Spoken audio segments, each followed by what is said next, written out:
आपल्या परिसरातील ताजी अपडेट पाहिजे आहे ना, तर मग आजच C24 या आपल्या यूट्यूब चॅनलला लाईक करा, शेअर करा, सबस्क्राईब करा आणि बेल आयकॉनवरती क्लिक करायला तर अजिबात विसरू नका. तळेगाव डमडेरे इथे 2 दिवस चाललेल्या पावसामुळे जनजीवन काही अंशी विस्कळीत झालं. तळेगाव डमडेरे गावाच्या मानानं सातगाव पठार आणि मूळ वेळ नदीच्या उगमस्थानी मुसळधार पाऊस झाला. त्यामुळे वाफगाव बंधारा, थिटेवाडी बंधारा पूर्ण क्षमतेनं भरलाय आणि त्यामुळे दोनही बंधाऱ्यांमधनं मोठ्या प्रमाणात पाण्याचा प्रवाह नदीमध्ये येतोय. त्यामुळे शिक्रापूर, तळेगाव डमडेरे येथील वेळ नदीला मोठ्या प्रमाणात पूरस्थिती निर्माण झाली आहे. पुराच्या पाण्यानं बाजार तळीमधील दुकानं आणि इतर ठिकाणी वेढा दिला आहे.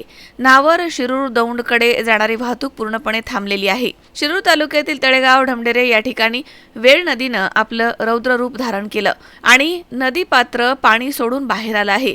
यामध्ये या पलीकडे जाणारी वाहतूक ही पूर्णपणे ठप्प झाली आहे. नदीच्या पाणी पातळीमध्ये झपाट्यानं वाढ झाली आहे. त्यामुळे प्रशासनानं नदीकाठच्या गावांना सतर्कतेचा इशारा दिला आहे. तर सतत सुरू असणाऱ्या पावसाच्या धारांमुळे नदी नाल्यांना पूर आलाय. अनेक ठिकाणी शेतीमध्ये पाणी साचलंय. तर पाण्याचा वेग मोठ्या प्रमाणात असून शिक्रापूर पोलीस प्रशासन यांच्याकडनं नागरिकांना सतर्क राहण्याचं आवाहन करण्यात आलंय. तर 2 दिवस पावसाचा जोर कायम राहिल्यानं जनजीवन मात्र विस्कळीत झालं.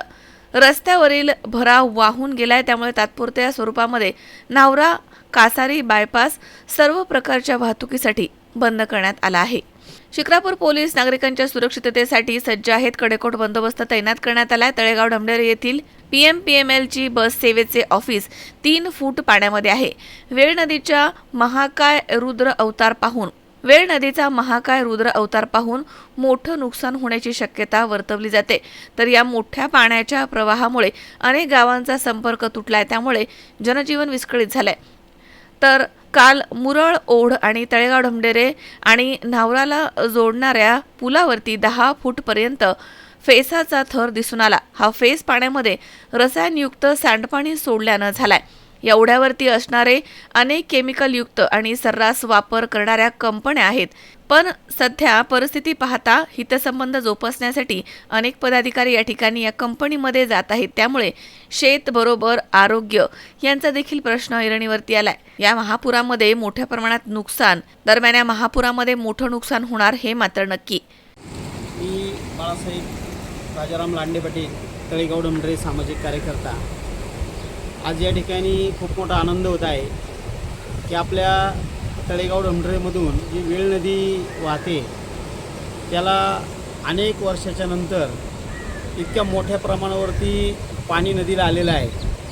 हे जर पाहिलं तर वरती त्या ठिकाणी अतिवृष्टी झाली आणि त्या अतिवृष्टीच्या कारणामुळे नदीच्या प्रवाहामध्ये एवढ्या मोठ्या प्रमाणावरती पाणी आलेलं आहे. त्या पाण्यामुळं शेतकरी राजाला खूप मोठा आनंद झाला की खरं तर यावर्षी दुष्काळाचं सावट आहे असं बोललं जात होतं. परंतु नदीचं एवढं मोठं पाणी पाहून निश्चित आमच्या शेतकरी बांधवांना आनंद झाला. तळेगाव डमडेरेमध्ये आज आमच्या नाथ मंदिराच्या पायऱ्यांना हे पाणी लागलेलं आहे. नाथ मंदिराच्या कठाड्याला लगत हे पाणी चाललं आहे. अगदी बाजार मैदानामध्ये सुद्धा त्या ठिकाणी जवळजवळ बाजार मैदानाच्या अनेक भागामध्ये त्या ठिकाणी पाणी गेलेलं आहे. परंतु हे सगळं जरी सुखदुःखाचा भाग असला तरी आनंद निश्चित याचा आहे की पाऊस आला, पाणी आलं आणि शेतकऱ्याची शेती या ठिकाणी फुलणार आहे. आणि खरं तर शेतकरी या ठिकाणी प्रगतीपथावर जायचं असेल तर पाण्याची आणि पावसाची गरज आहे आणि त्यानंतरच खरं तर बाकी विकास होणार आहे. म्हणून आजच्या या पाण्याचं खूप काही महत्त्व या शेतकरी राजाला दिसून येते आणि आम्हाला सर्वांनासुद्धा तळेगाव ग्रामवासियांना खूप मोठा आनंद झालेला आहे. या ठिकाणी आमचे पत्रकार मित्र सुनील पिंगळे C24 हे या ठिकाणी पाण्याचं दृश्य पाहायला आले असताना आमची तर सदिच्छा भेट झाली आणि या ठिकाणी आम्हाला ही प्रतिक्रिया देण्याचा योग आला. हे पत्रकार सुनीलजी पिंगळे C24 यांनासुद्धा मी धन्यवाद देईल की आपण एक या ठिकाणी नदीला पूर आलेला आहे आणि त्याचं आपण या ठिकाणी चित्रीकरण करण्यासाठी आलात आणि आपण सर्वजण या ठिकाणी येऊन या पावसाचा आणि पाण्याचा आनंद घेतोय हे पाहून मनापासून खूप आनंद झाला. धन्यवाद. सुनील पिंगळे, C24 शिक्रापूर.